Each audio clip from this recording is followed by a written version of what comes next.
Hi everyone, my name is Zindulka. Thank you for your interest in our research in performance and experience of throwing in virtual reality. This is joint work with Miroslav Bachynskyi and Joerg Mueller. Virtual reality is very popular with many different areas of application. Throwing, both in the virtual and the real world, is a fundamental movement. Given this, we could expect decent throwing mechanics in virtual reality. But oftentimes, even when trying to hit a close trash bin, or close targets, the throws fail miserably. So despite the ubiquity of throwing, accurate throwing in VR is surprisingly difficult. For this research, we try to answer three basic questions. First, is throwing in virtual reality really worse than in the real world? If it's more prone to errors, why is that? And last, how could developers improve the throwing performance and experience in VR? The cornerstones of this work are, of course, literature from classical physics and sports science. To the best of our knowledge, there is no research or system that deals explicitly with the basic problem of throwing in virtual reality. Nevertheless, we could draw a lot of valuable information from previous publications that consider specific VR applications and sometimes even investigate the throwing mechanics involved in those applications. These include combinations of throwing aided by digital cameras, Kinect sensors, or mobile devices. Several works investigate training and its transferability between VR and real life, for example, looking at basketball free throws or darts. Others propose new ways to throw in a virtual environment or look at very specific problems such as spatial distortion or in VR or early kinematic cues. Before we're getting into the cool stuff, we want to have a look at some basic physics to facilitate a better understanding for some concepts occurring later in this presentation. When a body is thrown at an angle with an initial velocity and the only external force along the trajectory is from gravity, it moves in a bilaterally symmetrical parabolic path. According to the superposition principle, the initial velocity is set by the separate velocities along the horizontal and the vertical axis. Neglecting air resistance, the horizontal acceleration is constant on both the horizontal axis where it equates to 0 and the vertical axis where it equates to the negative value of the gravitational acceleration. Therefore, the body moves with constant horizontal and linearly varying vertical velocity. During the throwing motion, the human hand was in a circular path. The shoulder joint acts as the main rotational anchor. In addition, rotations occur around the elbow and the wrist. All we need to understand here is that it's important to consider the speed and the angular velocity separately, since two bodies with different distances from the axis of rotation at the same angular velocity cover different lengths of the circular path.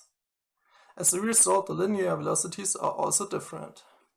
Since our experimental setup minimizes the effect of other external factors such as drag and wind, we decided to neglect them and have everything else handled by the physics engine. On the same note, we should mention that we followed the principle of physical plausibility, meaning that we were more interested in what the user thinks is right and not necessarily what's the most physical accurate. For our experiment, we created a virtual world using the Unity game engine, which uses NVIDIA physics for all physical calculations. To enable our participants to emerge into VR, we used the HTC Vive Pro. Our experiment software is based on state-of-the-art implementation of throwing mechanics from the SteamVR Unity plugin. The supplied SteamVR interaction system offers different release velocity styles. We used the default get from hand option since it's widely used, obtained the best results in a short technical pre-study, and is the simplest and easiest to replicate in all of the implemented options. Here, the velocities of the controller are transferred directly to the rigid body of the thrown object. This simple yet realistic method establishes a baseline for VR throwing that will remain valid in the future. Thus, research on improved throwing algorithms can compare itself against this technique. So when the user releases the trigger button by 30%, that's the default value, the virtual object is released from the hand and the physics engine takes over. Upon pickup of the object snaps to the center of mass of the VR controller, which is marked in red here. This adjustment wasn't necessary because, as we just saw on the physics slide, the tangential velocity depends linearly on the radius, meaning if the object could be attached to the controller at a fixed position, the distance from the object to the wrist, so from here to here, the rotational anchor, might be greater and thus the object would be catapulted with a much higher or lower velocity than intended. We conducted a pre-study to explore the effects of learning and fatigue on throwing in VR. This enabled us to determine how many repetitions were needed for the main user study. For this, we recruited 3 right-handed male participants. They had to perform a series of overarm throws at a target placed in close proximity. We instructed the participants to hit the target center whenever possible. First, participants completed 10 real throws, and then they were instructed to throw a total of 200 times in VR. The target and the distance were exactly the same for both environments. For the results, all subjects showed symptoms of fatigue after 50 to 100 throws. One subject even stopped after half the throws because of shoulder pain. The figure illustrates the accuracy of each hit point for the 3 participants over the course of the session. Without going into too much detail here, the biggest takeaways are: first, there were no improvements in the accuracy after some initial 10 to 15 throws. Second, after about 100 throws, accuracy decreased due to fatigue, as observed from the participants' reactions. In conclusion, we set the number of repetitions for the main user study to 20, because there, the throws will take place where throwing stability is still increased and the influence of fatigue is still very small. The core of this work is a user study in which we compare throwing in the real world versus throwing in a virtual environment. To cover a broad variety of throwing scenarios, we included 3 different throwing styles. The first technique is the overhand throw, or as we call it, the darts-like throw. For station 2, participants were instructed to use the underhand throw with the target facing the ceiling. The last station we returned to overhand throwing, but this time at a much greater distance, resulting in a very different throwing style. So 12 right-handed participants, we had 8 males and 4 females, with an average age of 26 years participated in the experiment. 5 of them had never used a VR system before. First and foremost, we collected data about accuracy and precision. Again, accuracy was measured as the distance of impact of the projectile to the target center, and precision was measured as the standard deviation of the hit points.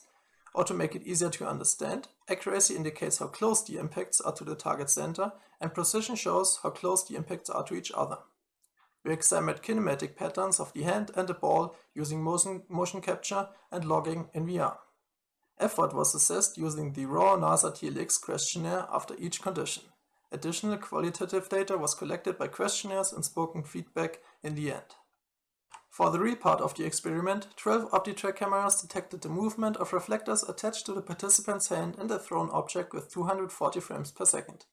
For the virtual part of the experiment, we used the HTC Vive Pro operating at 90 Hz. The experiment started with a questionnaire covering demographic information and their previous experience with throwing and VR, followed by a quick introduction. Participants were then instructed to perform a series of throws in the real world and the virtual world while always trying to hit the target center. For VR, there was a short warm-up session. As throwing is such a natural movement, we did not have a warm-up for the real throws. The experimental session consisted of 20 throws for each station, and other than the general throwing style, no instruction was given as into how to perform the throwing motion. The experiment then concluded with a second questionnaire covering qualitative data explained together with the results in the following slides. We compared accuracy and precision data between conditions individually for each throwing style.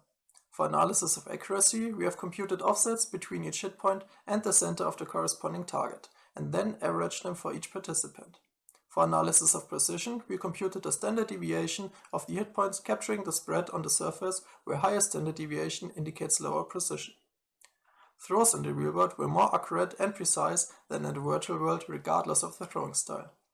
A Wilcoxon signed rank test indicated that the measured accuracy in the real world was significantly higher than in the VR conditions. The measured distance to the target center was almost twice as high for the virtual throws. Similarly, precision was significantly higher in the virtual condition than in the VR condition, again for all throwing styles.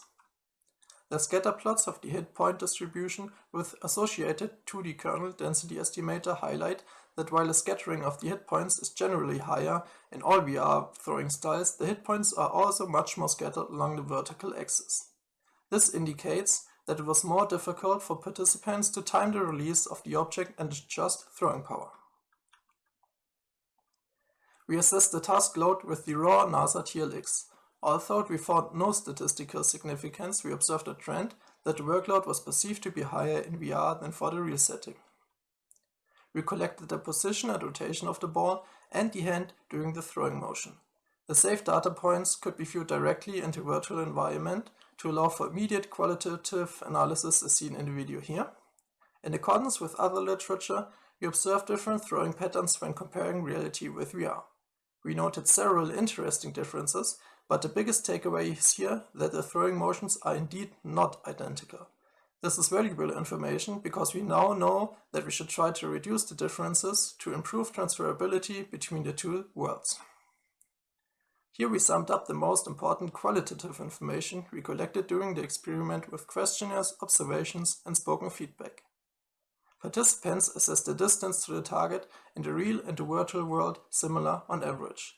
They perceived their throwing power, accuracy, and precision to be worse in the virtual world.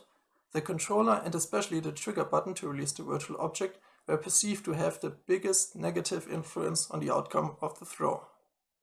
When holding a virtual object, the brain does not get accurate information about the weight and the center of mass of the object. In our study, we let the virtual object snap to the controller's center of mass upon pickup automatically. None of the participants mentioned the center of mass, indicating that this adjustment was indeed very efficient. Now for a quick discussion. In our user study, we found that throwing in reality is almost twice as accurate and 2 to 3 times more precise than throwing in VR. While we cannot determine the sole reasons for this inaccuracy through our study, the observations and questionnaires give some possible explanations. The main complaint was timing problems when releasing the virtual object. This would be consistent with the inaccuracy accumulating in the vertical and longitudinal dimensions. On future controllers, buttons for the release of the thrown object should allow for as accurate timing as possible, for example by providing a short travel time and feedback. In the meantime, we should expect the user to throw with less accuracy in VR. This could be counterbalanced by using larger targets, particularly in the distance and height dimensions. We found that it's very important to align the center of mass of the virtual object and the controller. This can be done by letting the virtual object snap to the controller's center of mass. Now in conclusion, we have evaluated throwing accuracy and experience in VR. We found that throwing in VR is only half as accurate and only a third as precise as in the real world. This can be contributed to inaccuracies in the vertical and longitudinal dimensions. One possible cause could be timing inaccuracies in the release of the object. We provide recommendations to improve on or mediate these difficulties in throwing. Finally, this research establishes a baseline and we hope to enable future research in this way. Thank you very much.